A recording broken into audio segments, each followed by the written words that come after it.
Good morning, good morning po sa ating lahat. So, it's Friday na naman po. Ako, welcome po sa ating Itulay online tutorial. Yan. Kumusta po kayo? Sana po ay nasa mabuti tayong kalagayan sa ngayon. No? Medyo malamig ang panahon at maraming nagkakaroon ng sumasamang pakiramdam. No? So, mag-ingat po tayong lahat. Opo. So, good morning po sa ating lahat. Yan. So, maganda po yung natin ngayon na magiging topic natin sa ngayon. Ito yung magagamit, no?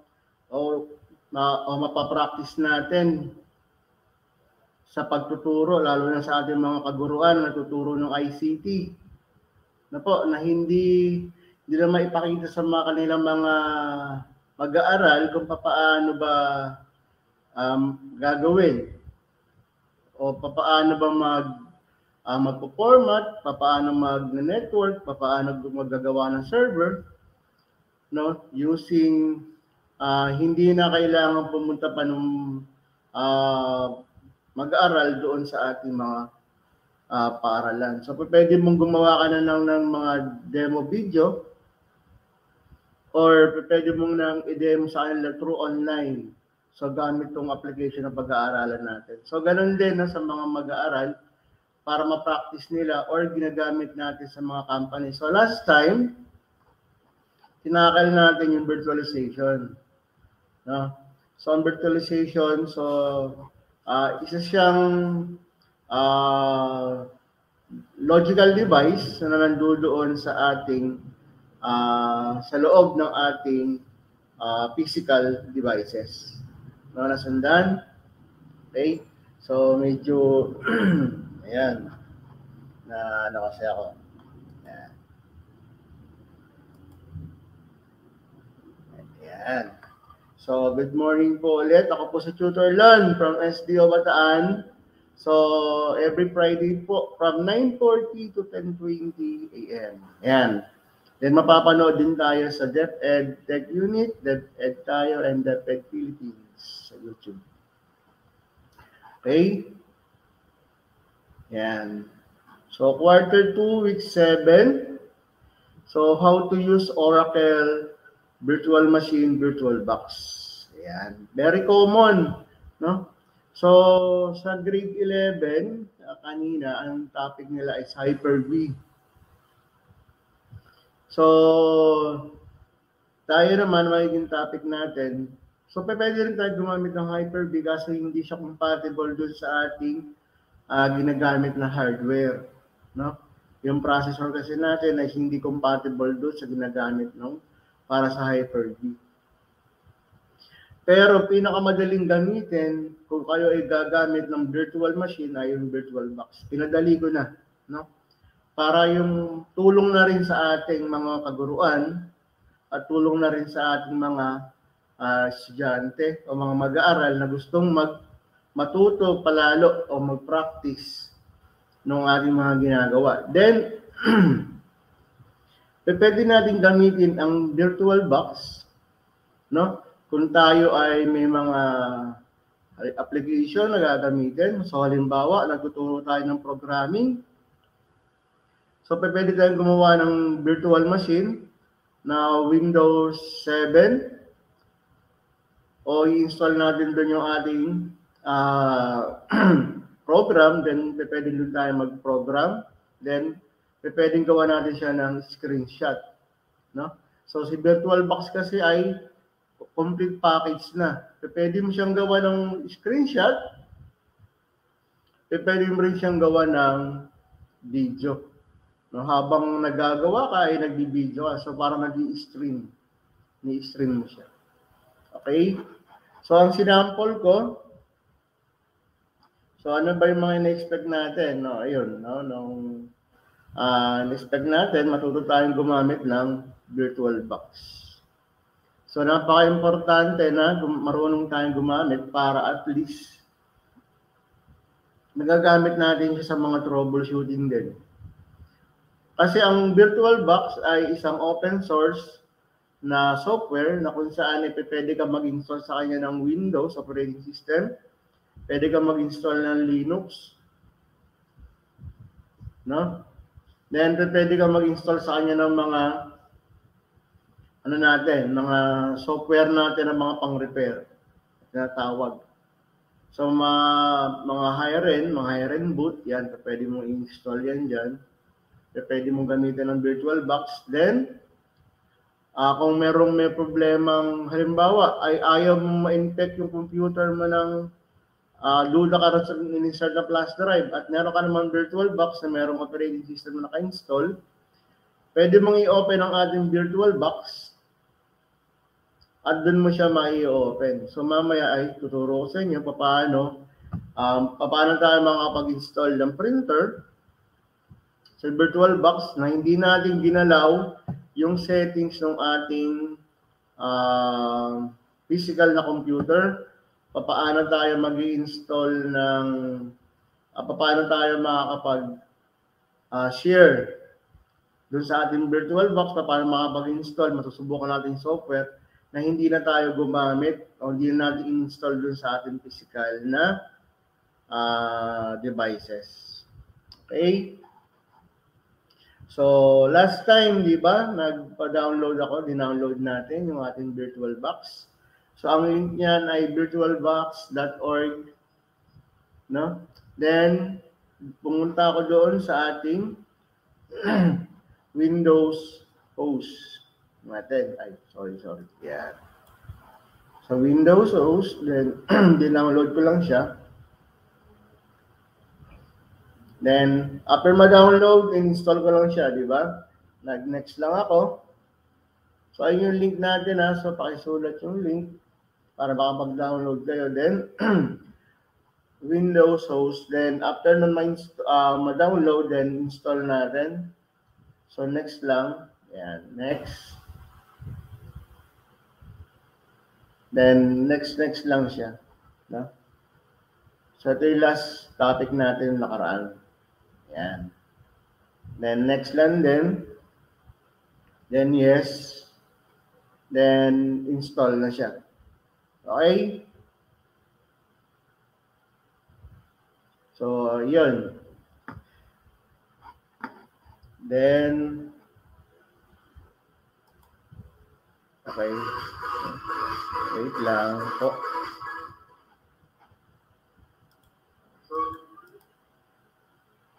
Ayun po. So, hindi ko makita yung mga comment.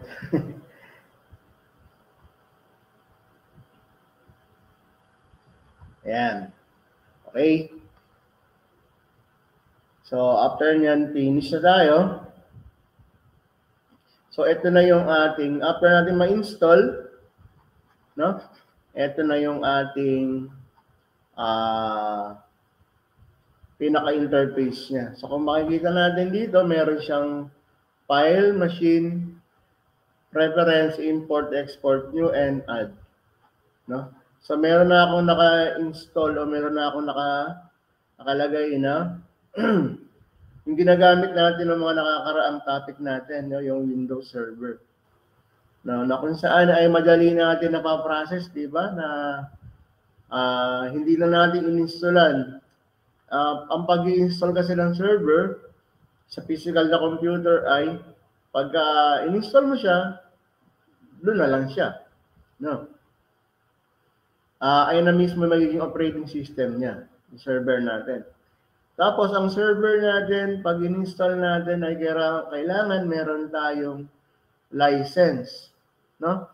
So, ang license ng server natin ay medyo mahal. No? Kaya, for the training purposes, so, gumagamit ako ng VirtualBox para maintindihan natin. Okay?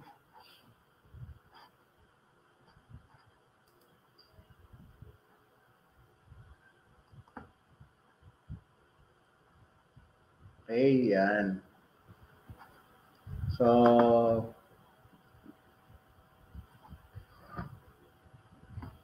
ang ginawa natin, no, pinili ko yung new, gagawa na tayo ngayon ng sample natin. So, mag-install tayo ng Windows 8. So, nag-new muna ako. Then, yung pangalan na gagamitin natin. Then, dahil logical nga, di ba? Logical yung ating gagamitin na computer, ay magsiset tayo ng kanyang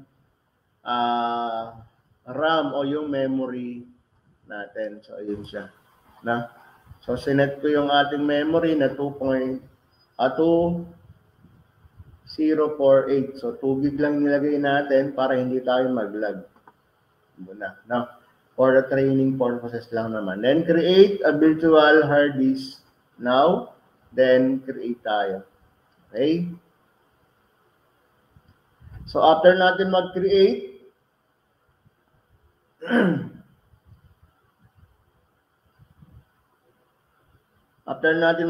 tatanungin niya tayo dun sa hard disk. So, na-skip yung sa hard disk. No? Kung gaano kalaking hard disk. Once na naset na natin yung ating hard disk kung gaano kalaki, so, tatanungin niya na tayo doon sa ating ibubot na ISO file. So, ang ibubot natin, ang hinanap ko ay yung Windows 8. So, ayan, no? So, add. Then, hinanap ko lang dun sa aking folder si Windows 8. So, ayun na siya. Okay? Then, start ako. Then, ayun na siya. No? So, after ko mag-start, then mag-click next lang ako. So, pag-install lang tayo ng Windows 8. So, install lang. I accept. Then, custom. Tapos, dito na yung partition. No, kung paano tayo mapapartition. So, tinakil na siya ng grade 11 natin, paano tayo gumawa ng partition. Then, paano tayo magpo-format. So, ginawa lang natin sample dahil para makita nyo lang no, paano gumagana yung ating VirtualBox. Ayan. Then, nag-new na ako ron. Then, next, para ma-install. So, ayun na siya. So, yun. Finish na yung ating na-install. Okay? So, punta tayo ngayon doon sa ating virtual machine.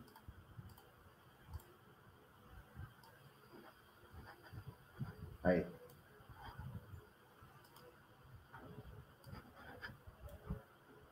Ayan. So, kung makikita natin dito sa ating VirtualBox. So, nakikita ba? Medyo maliit ba? So, may dalawa ako nagra-run ngayon. No? Isang server at isang Windows 8. So, ito yung dalawa.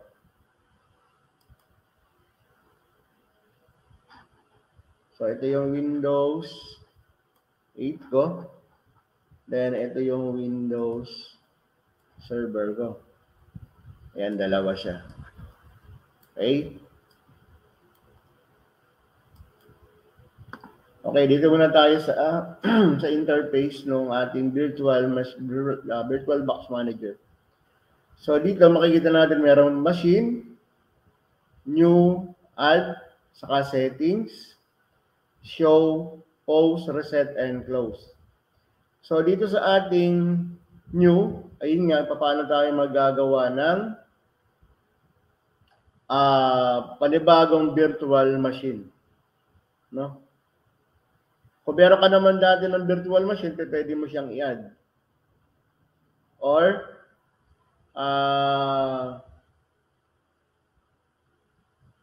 so, ayan, no? Then, yung sa virtual machine natin, pwede natin siyang i-pause. Pwede natin siyang i-pause or i-reset. or i-close. Kung anong state or power off. Ayun siya. No? Then, yung tools natin, kung snapshot, kung meron kang gagalawin doon sa ating server, di ba, ang dami natin ginawang settings sa server.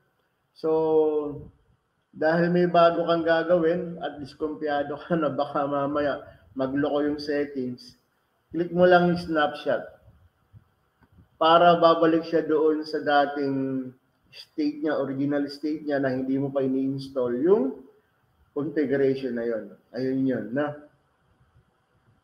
Then, ayun, no, may snapshot. Then sa kabila rin, may snapshot siya. So, ito yung preview niya. Preview. Ito rin yung preview niya. Then, yung ating configuration, system niya, display, sa yung network, then yung ating USB controller. Okay? So, doon muna tayo sa settings. No? So, once na na-install na natin yung ating operating system, sa settings natin, so meron siyang system, and display, storage. Storage natin, pwede tayong kumuha. No, halimbawa, mag-i-install tayo ng application or driver doon kay Windows Server. Sa storage niya may nakalagay na controller SATA. Ayun, no? So, mamaya makikita natin paano siya magkakaroon o paano niya madidetect yung ating driver. No? Na-install na driver. Mamaya. So, good morning po from April Ann. Yan, Ma'am April Ann. Excuse me po. So, yan.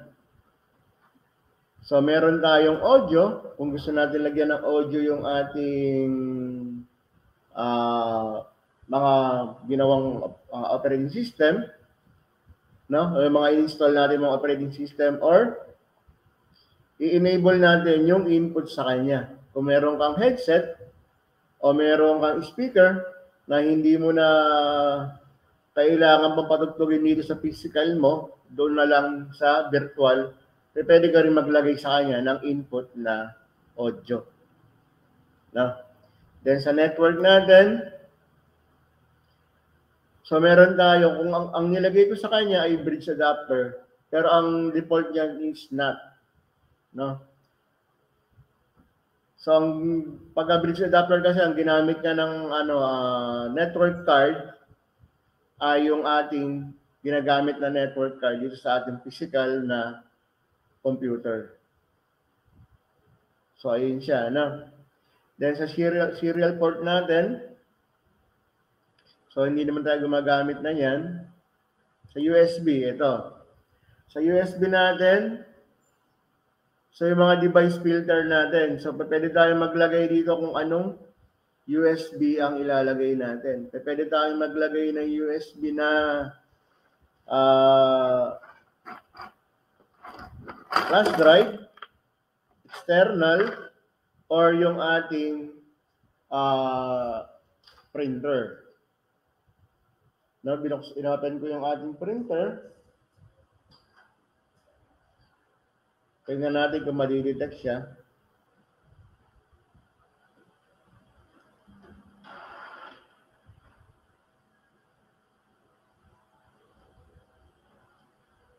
So, mag-a-add ako ng, tingnan natin, ayun na siya, lumitaw siya. No? Yung Epson L360 series. Nakita?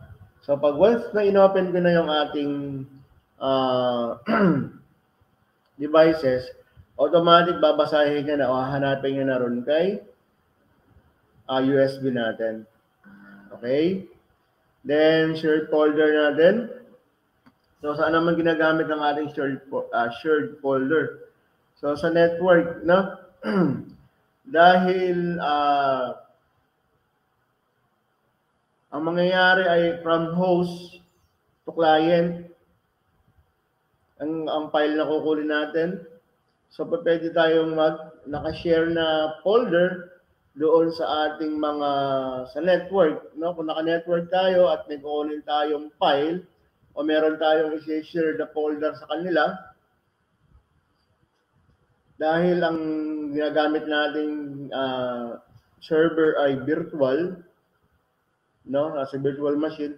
So meron pa rin tayong chance o meron pa rin kakayahan ang ating virtual machine na mag-send sa client, no, ng mga files gamit itong ating mga shared folder.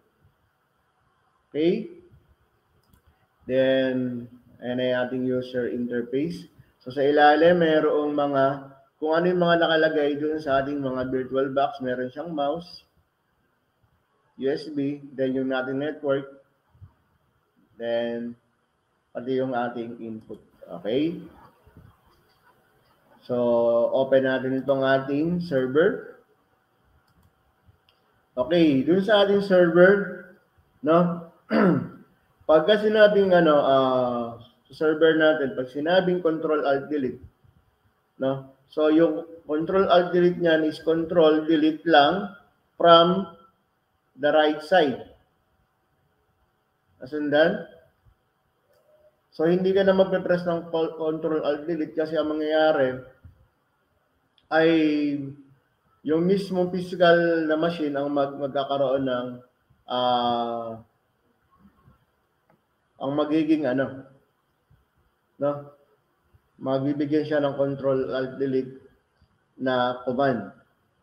So, ang gamit doon sa ating virtual machine no? Nasa loob na tayo ng virtual box ay Control-Delete lang. Okay? So, dito kung mapapansin natin, same, no? May machine, take snapshot, pause, reset, and yung shutdown natin. Then, sa view. Sa view natin, full screen mode. Ayan ang kanyang full screen mode. Then, paano siya maibabalik? So, control, right control, then C. No? Para mag full screen. Okay? Then, control C ulit. Yun, bumalik na siya sa dati. Okay? So, yun ang view natin, full screen mode. So, scale mode. Screenshot. No? Then, recording. Remote display. Yung menu bar natin. Then, virtual screen natin kung ano yung ating screen. Kung sa scale natin is 100%, 100%, 125%, or 150%. Okay? So, paano ba yung ginagawa nating screen? So, kung napapansin nyo, di ba, lahat ng topic natin na ginagawa ay mayroong before mag-start ay may mga screenshot. No? So, pwede siyang gawin na habang nagtuturo ka, nagpa-PowerPoint ka o naka-video ka, pwede mo siyang i-screenshot. No? So, paano ginagawa? So, nakalagay dito sa ating screenshot ay host plus E. So, yung host natin is control, right control, then E.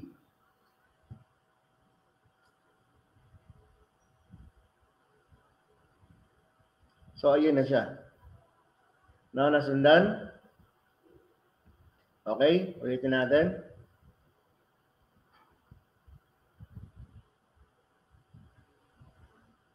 So, right control, then E. Then, yung ating, kung saan mo siya lalagay, so, halimbawa ay sample 1. Okay natin. Sa desktop. and save. So, tingnan natin sa desktop natin, ng physical, ng physical desktop natin kung nandoon siya. So, So,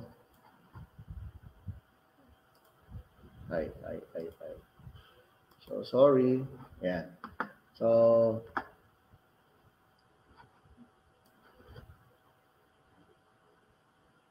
nandoon siya sa ating physical na desktop.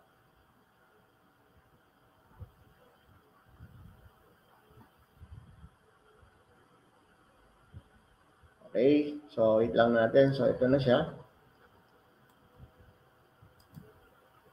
Ating screenshot. Okay. So, nasundan. So, balik tayo. So, lakihan na natin. Control C. Yan. So, sana mapamilyar tayo sa mga command, no? Lagi namang ginagamit ay yung control, right control, tapos then letter lang. Okay? So, login na tayo rito. Then, sorry.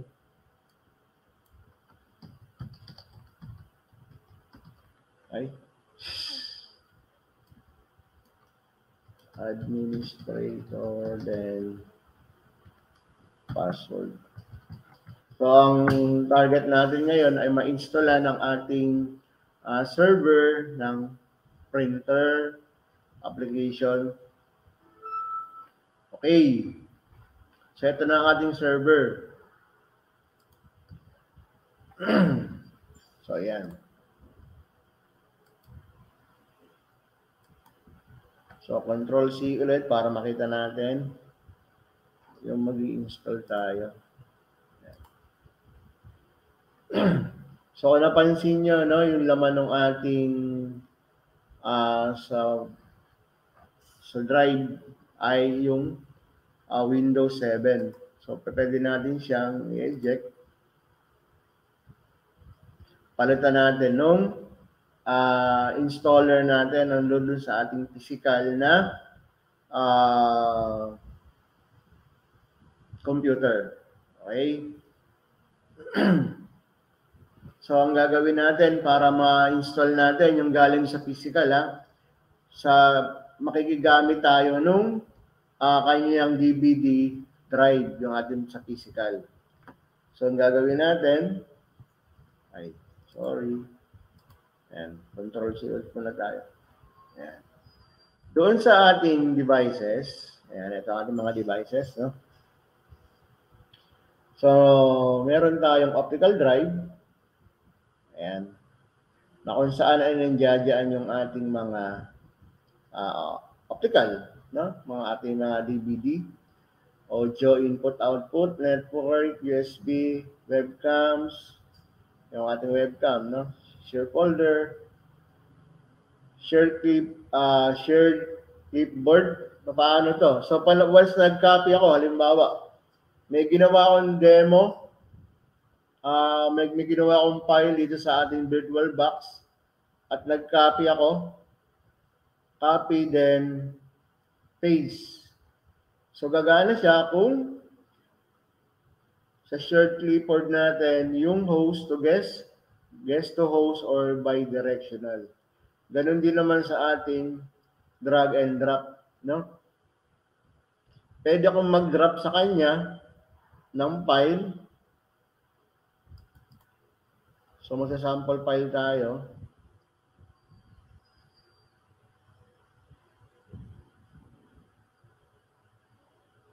Na i-drop ko sa kanya, or pwede rin na ito lang pala isa. So, sa sample natin.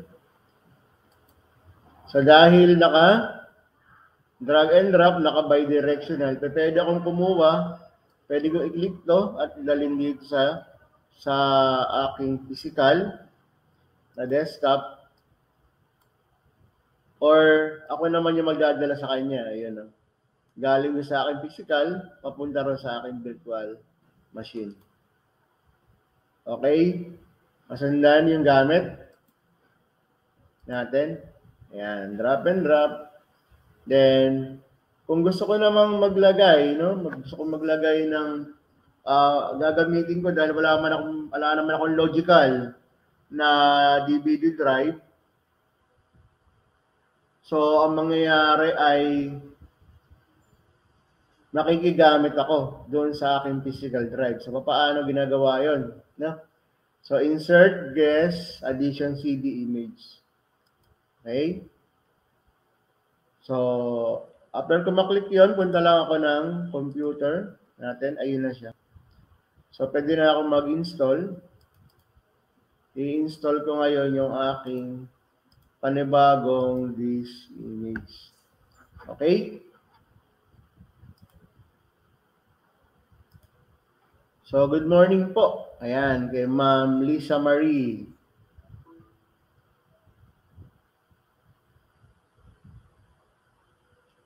So, good morning po sa lahat. So, pinare-reboot niya. So, magre-reboot yung ating virtual machine na kung saan ay naka-install ang ating Windows server. Ayan, hanggat nagre-reboot siya.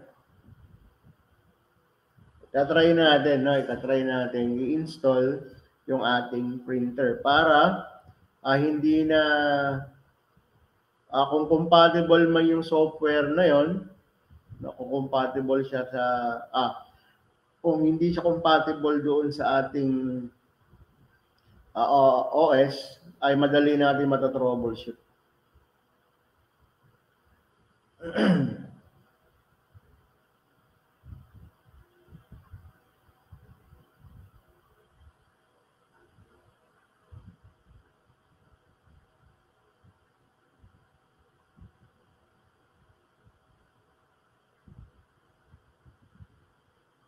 Yan, wait natin.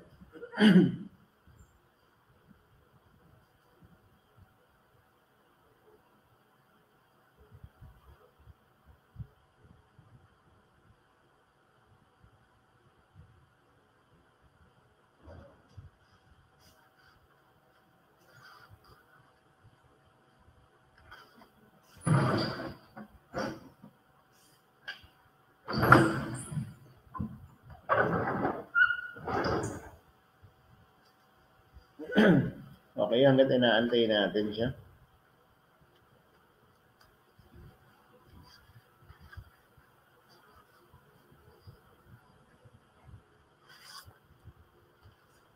So, yun na siya, no? So, press Ctrl Alt Delete. So, ang pipindutin ko lang sa kanya ay yung sa right na Ctrl Delete. Then, administrator. Then, password. So, baka ma-confuse kayo sa paggamit ng ating server. So, sa actual na company or sa mga schools, ang ginagamit sa kanila ay mga physical na server. No? So, sorry. Medyo may masama pakiramdam natin. So, yun, no?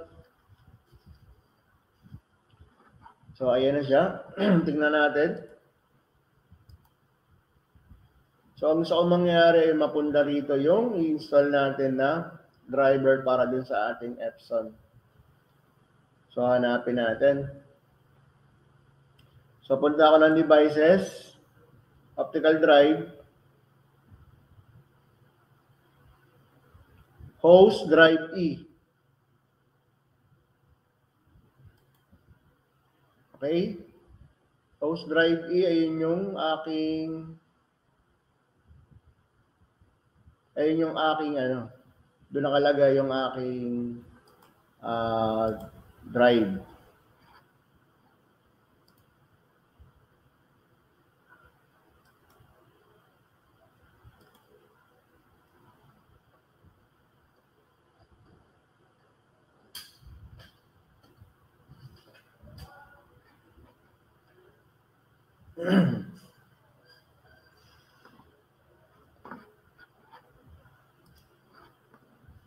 So ganun na, no? Kung nakalagay, kung ano yung drive ng ating optical drive, doon lang natin kukunin sa optical drive, then choose, no?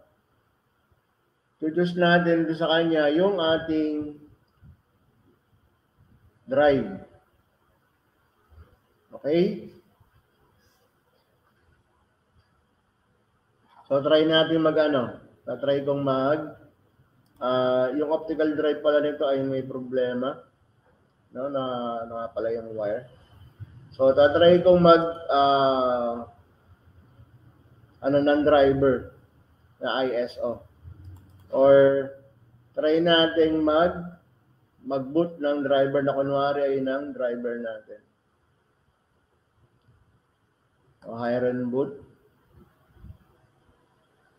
Ma-mount ko siya sa E.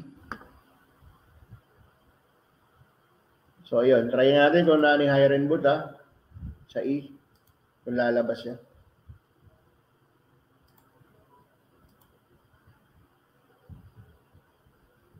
Ay, sad.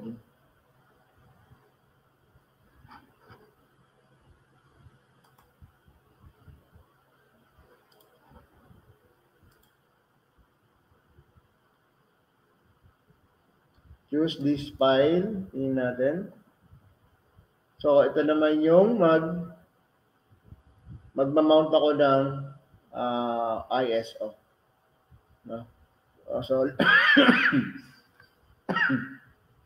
excuse me po. So, halimbawa, magre-repair ako. Pwede ko siyang ilagay doon. No? Yung aking hire and boot, yan pa pwede. So, ganun lang, no? Sa devices, then, share, and sa graph, tinuro na kanina, then yung input natin sa keyboard. So, ayan yung ating mga gagawin. Okay?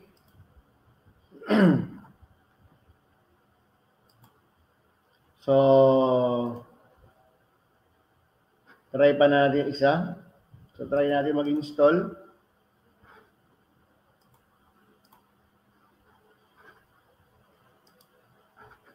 Yung ating dinrag na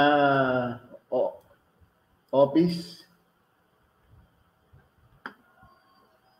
So, ganun lang pagka mayroon kayong kukunin galing sa physical at papunta doon sa ating logical, device, drag and drop, then bidirectional para kakaliwaan sila, no? Kakaliwaan, or pwede mong ikunin at pwede mong ibalik. Share folder naman, ganun din.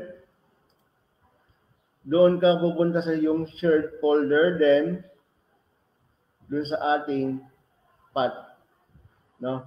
So, try kong gumawa ng share folder.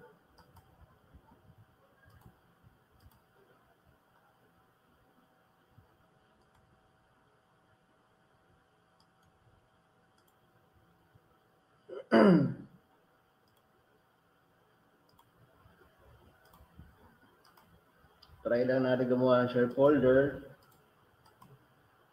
Then, papaano siya?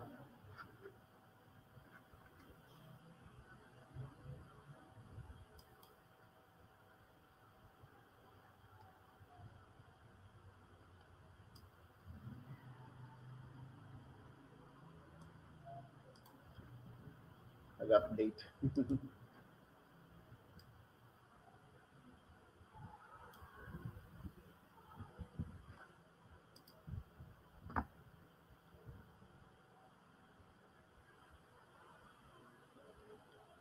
Ito pala yung Office. So, Office 2013, 64-bit. Try natin.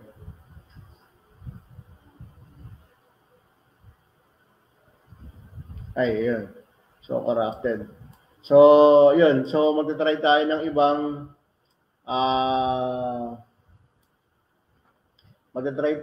ibang i-install. Pero ganun lang, no? Pagda-drop, share, folder, ganun din. Gawa ka lang ng share folder, then share folder settings, then add mo lang dito, no? Yung path niya. Then auto mount, then make permanent para at least doon ka lang nagsisave lagi sa kung sa physical na computer. Doon ka na magsisave lagi kung lahat ng gusto mong ilagay doon sa ating nakashare na folder sa ating VirtualBox. No? Para hindi ka na-drop and drag ka ng drag. Na automatic na siya masishare. Okay? So, okay. So, ayan. So, sorry po. So, okay. So, next week, so, abangan nyo ulit po ako, no? From every Friday, from 9:40 to 10:20 a.m. Ako po si Tutor Lon from SDO Bataan. So, ito po ang aming team, Tutor Pau, Tutor I, Tutor Bell, ako po si Tutor Lon. So, magandang umaga po ulit.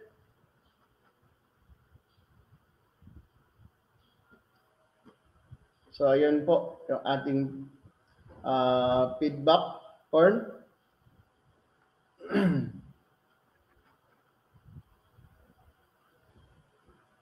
So, thank you.